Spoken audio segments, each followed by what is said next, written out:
Hey YouTube. So my name's Cammy. So I'm trying to start a vlog series for my YouTube channel. And this is gonna be the first episode of 5 to 10 episodes. Basically what I mean by that is I'm gonna make between 5 to 10 videos, and depending on how well they do, like if anybody's commenting, liking the video, just watching the video period, then I'll continue to do more. But my purpose for vlogging, at least for this episode, is to try to reach out to anybody who's going through the same stuff as me. Maybe I can help you out, maybe I can answer some of your questions, maybe I can me talking about my personal experiences might help other people feel less alone. And that's my main point today, is to help you guys feel less alone, because I feel really alone. So let's get started. So my real name's Christian Jorge Camilo Guevara. I have two last names because my biological parents, they never married, they never decided on who gets what name, so they gave me both names. Now on my mother's side, my grandmother, which is my mother's mother, raised me due to the fact that my biological parents were too busy partying, drinking, doing drugs, just out partying and not wanting to raise me. So, I guess my story starts the year before I was born. My grandmother's son, her actual son, died from like mouth cancer or something. So the year I was born, the year after, like she took it as a sign from God that this is her second chance at raising a son. So, she raised me the best that she can do. I was a happier child in my early childhood years. She was married to this white guy. We lived in Texas, Dallas, Texas, and for the first 5 years of my life, from what I can remember, the first 8 years of my life actually, but I only remember the first 5 because you don't remember shit from when you're a baby. But anyways, so for the first 8 years of my life, I felt like I actually had a family. I had my grandma, which was my mom, and the guy she was married to was my only father figure I've had in my entire life. But he was, cheating on her, and she tried to keep it together, to keep the family together, but after so much, it was time for it to end. So they got a divorce. I was about 8 years old when this happened. So that was the first time I ever felt depressed, sad, whatever. And at the same age of 8 years old, we moved from Dallas, Texas to California, to Bellflower, California, which is basically Compton. So it was a big cultural change, huge change. I was really depressed already when I got there. I had to leave my dog behind that I've had since my whole life, at 8 years old. And I was just so angry at my grandmother because I thought it was her fault. And then, one day she finally had to sit me down and discuss everything with me at 8 years old, or 9 years old, maybe the year after. And, she told me, I was diagnosed with ADHD at 6 or 7 years old, so that's why I was on Concerta and Ritalin. From 6 years old to 17 years old, I was on ADHD medication, which really affects your eating habits and sleeping habits. So I was borderline anorexic my whole childhood and teenage years. I was underweight my whole life. So yeah, 9 years old, 8 years old, divorce. She told me I had ADHD. She told me why she was raising me instead of my biological mother, and I'm not supposed to be here. I was supposed to be an abortion, I guess. When my mom was conceived with me, or at the time, they found out they were pregnant, her and my dad were doing drugs, cocaine, marijuana, cigarettes, alcohol. So I'm not completely 100% sure that all that affected my birth, but I was about a month premature. I had a hole in my heart. And now the reason why I'm doing this video shirtless isn't because I think I have a nice body or I want to show off. It's to show you that no matter what type of body type you have, you should be proud of yourself. You shouldn't be ashamed of what people call you or tell you about your body. And I'm just trying to show that It took me a while, don't get me wrong. For many years younger, I was very self-conscious about my scar. Kids at the pool, kids at the beach would look, stare, and say stuff. So I always wore a shirt. I was like those fat kids that wear shirts because, you know, they're man titties in the pool. I wore that. And people always looked at me weird, or like even more weird, because they're like, this skinny kid's wearing a shirt. He's not fat, so what is he hiding? And, you know, eventually I just learned to deal with it. So I have this really big scar. You can see it from almost all the angles. And, you know, I'm not really that in shape. I got, you know, a little bit of fat right here, a little bit of fat right there. You know, I don't have rock hard muscles. You know, I got skinny arms. So there's a lot of my body that I would like to change, but right now I'm comfortable where I'm at. And I hope that one day you guys will be comfortable with your bodies.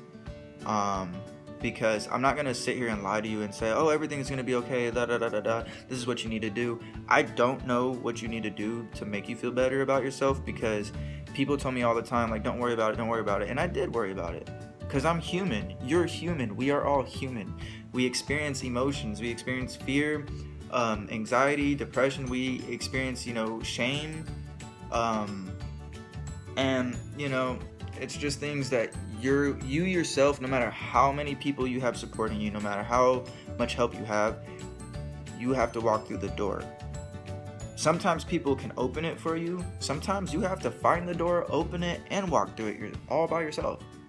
So that's just a little something to think about, you know? Okay, so fast forwarding a little bit.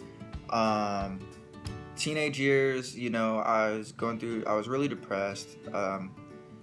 Didn't know who were my real friends and who weren't. A lot of friends started smoking weed and drinking at earlier years. I didn't try any of that stuff till I was 17. My 11th grade summer going to senior year, a friend of mine that I had just made friends with, he was real cool, he's a soccer player, he was popular, and by the way, I was an anime nerd, super nerd throughout all of high school. Yes, I skateboarded, which got me kind of some popularity points with the ladies, but I was still a nerd. So this is this popular kid, this jock, that was friendly to me. And he ended up getting shot in the head, and it was the craziest thing for me. So I didn't know how to handle it.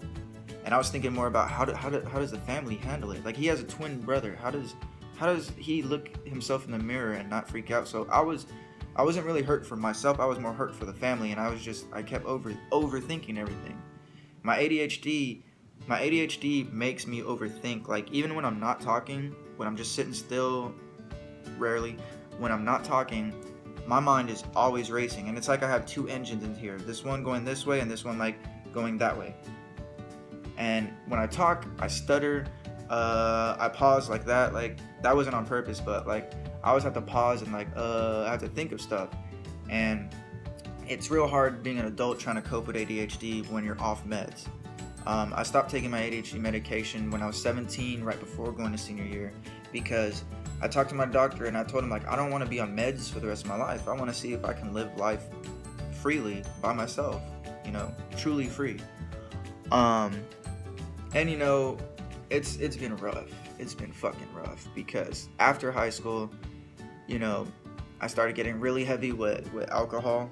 And aside from anxiety and depression, I want to talk about addiction. It's not something that you should make fun of people for having. And, you know, if you can try to help people, try to help them. But at the end of the day, like I said before, it's you that has to walk through the door. It's them that has to walk through the door, nobody else. So I'm currently dealing with addiction right now. Like, I drink alcohol to help my anxiety. Because when I drink alcohol, I don't feel nervous, I don't feel anxious, I don't feel scared. I'm outgoing, I'm bubbly, I'm brave, I'm fun. You know, I'm a more fun person. To an extent, up until I get too drunk where I black out, I start doing weird shit, I start trying to be manipulative towards my friends, I try to like get them to do stuff they don't want to do, I cry, I start talking about my dead friend, and you know, it's just crazy. It's a bittersweet thing. So like, it helps me be more social and outgoing. But it makes my depression worse, so much worse. Like when I get to a certain point of drunkenness, all I think about is I have a lot of dead friends, but I have only one dead, like, best friend. Like, he's my closest friend. I wouldn't say he's my best friend, because he was best friends to my really close best friend, Brandon. He's a best friend to another friend, Jeremy. I wasn't too close with Jeremy, but like that, you know how people say they can have multiple best friends. I believe he was one of my best friends. You know, he lived with us. He lived with me and my family for like a few months. You know, he was like a brother to me. We slept in the same bed, the opposite ways though. Like, we shared a room, shared a bed, we shared everything, alcohol, food. Like, if one person had money, we would buy the other person food. And he was about the same size as me. He didn't take shit from anybody. He wasn't scared. He knew how to fight. He knew a little bit of Wing Chun, kickboxing and shit. And he was the one that taught me that size doesn't matter. I've seen him beat up people twice his size. And, you know, he's basically who gives me courage when I think about, like, me being scared. So alcohol kind of, to a certain extent, it helps me, and then when I get past that point, it just makes me relive all my worst memories. So that's for my anxiety. Now depression, I smoke marijuana, I smoke weed, and it really does help for my depression. You know, if I'm mad or angry, or, you know, if I'm mad or sad or whatever, it helps that. It makes it go away. Like, I'm just, you know, relax, chill, you know, just vibing. But if I smoke weed and go out in public, like at a grocery store, the mall, or the movie theater, I don't know what it is, but when I smoke, my anxiety goes through the roof. It doesn't help my anxiety. For some people it does, but for me, I just start thinking people are looking at me, people are like talking shit about me, people are just staring at me, I smell, everybody can smell me. And in reality, when I'm sober in public places and I know somebody's high off weed, I don't give a shit. So I don't know why when I'm high, I feel like all eyes are on me. So it makes my anxiety much worse. So it's crazy because I'm stuck in this like addiction thing where I smoke weed for depression, but it makes my anxiety worse, and I drink for my anxiety, but it makes my depression worse. I'll figure it out someday, hopefully. Like, I know I need help. I'm just not ready right now to accept the help if it means giving up all this. And that's what a true addict would say. And I've dealt with other addictions: cocaine, ecstasy, and Molly, and Xanax. And it's stuff that I would never really tell people. Like, I would never tell people, oh yeah, drink for anxiety. Yeah, I'll never promote drug use. Now, my favorite thing in the world was ecstasy. Like, if I only had $10, I would rather spend it on a pill than some weed where you can roll a blunt and share with people. I was that bad. And I was rolling, that's the term for it. I was rolling like every weekend for like summer 2010, and like it takes a toll on your brain. It eats away your brain cells. It makes you stupid. But it makes you feel fucking great. And sex on that shit. Oh. But yeah, again, I'm not promoting drug use. I'm just trying to share my experiences with all these drugs and stuff, and the reason why I do them. Because I'm a depressed person. I'm still dealing and coping with depression, but I can honestly say I'm a lot better right now than I was 3 years ago, 5 years ago, you know. So yeah,